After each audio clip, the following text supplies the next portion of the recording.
Ibu absen terlebih dahulu ya. Ini siapa yang tidak hadir? Hadir semua, Bu. Semua. Oke. Ada yang ingat di awal kita telah belajar tentang apa? Kita sudah belajar tentang materi ria. Nah, coba kita jelaskan materi ria. Ria itu adalah sesuatu yang dilakukan untuk memamerkan sesuatu yang kita miliki. Iya, baik. Nah, tema kita hari ini yaitu menghindari akhlak mazmumah dan membiasakan akhlak mahmudah agar hidup lebih tenang dan damai. Tujuan pembelajaran kita hari ini dapat mendefinisikan apa itu sifat temperamental dan dalil mengenai cara menghindari sifat temperamental dan cara menghindari sifat temperamental dan hikmah dari menghindari sifat temperamental. Nah, selanjutnya yaitu sebelumnya ada yang tahu apa itu akhlak mahmudah dan akhlak mazmumah? Belum, Bu. Akhlak mazmumah itu adalah akhlak yang patut dihindari atau sangat dilarang oleh Al-Quran. Akhlak mazmumah itu contohnya seperti perilaku yang buruk. Nah, sedangkan akhlak mahmudah itu adalah kebaikannya, yaitu masuk akhlak yang baik. Ini kita akan membahas mengenai sifat temperamental atau menghindari sifat temperamental. Nah, ada yang tahu apa itu sifat temperamental? Atau biasa disebut dengan bodoh? Tahu, Bu. Kalian pernah nggak melakukan sifat temperamental suka marah-marah? Pernah, Bu. Nah, itu kalau bisa harus dihindari ya. Nah, jadi definisi dari sifat bodoh itu adalah sifat seorang yang suka marah. Nah, kadang-kadang tidak senang dan tidak suka dengan pengakuan orang lain. Nah, sifat bodoh ini dapat membuat manusia itu bertingkah laku buruk seperti suka berbicara kasar, melakukan kekerasan. Nah, seperti itu. Maka dari itulah sifat bodoh ini harus dihindari.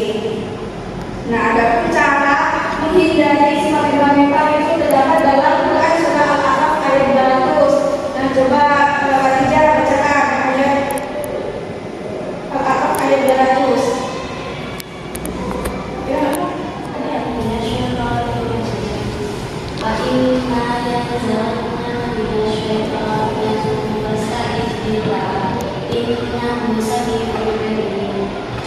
Artinya, dan jika setan datang kepadamu, maka berdoa kepada Allah, sungguh Dia akan mendengar dan mengetahui.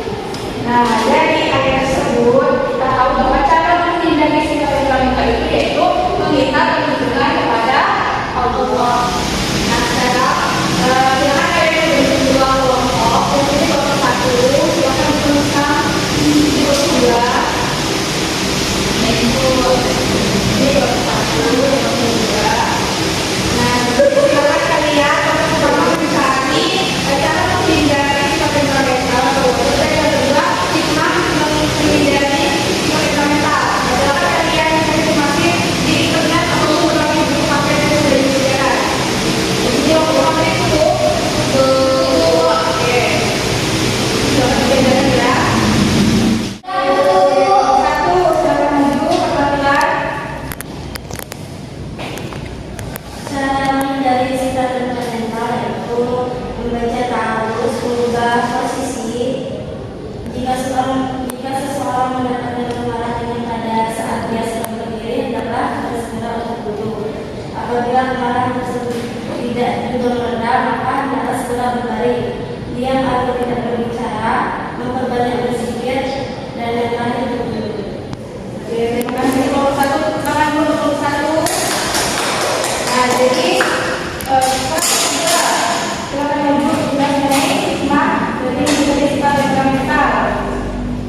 menghindari atau tidak marah dengan teman, nah itu dapat menghindari sifat atau permusuhan. Yang kedua yaitu